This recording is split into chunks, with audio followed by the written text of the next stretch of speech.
4-11, making predictions about a population.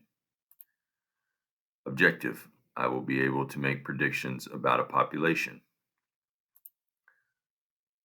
A survey of students' favorite sports was taken from a random sample of students in a school.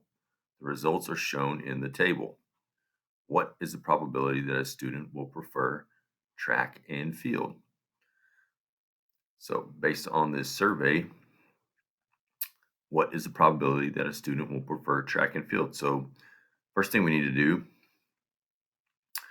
is total up how many students were actually surveyed.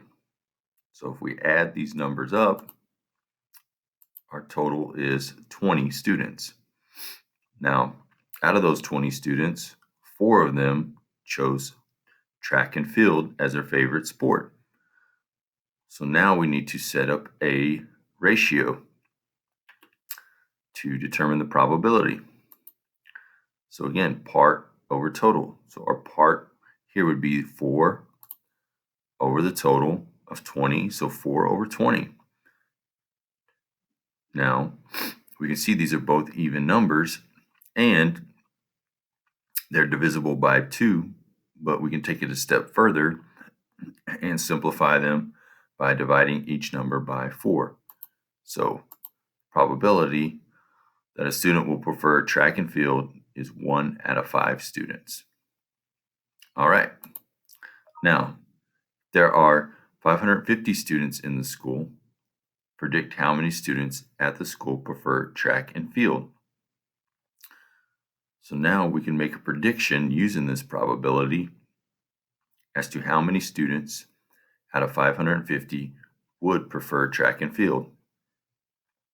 So we want to set up a proportion using this first ratio. So we have 1 over 5 equals, now our unknown, how many out of 550 would prefer track and field, so x over 550. Now we go through the process of solving this proportion. So 5 times x, cross multiply, and then 550 times 1. So 5x equals 550. Now we need to divide each side by 5. And now that's going to leave us with x equals 110 students. So we have predicted that out of 550 students, 110 of them would prefer track and field.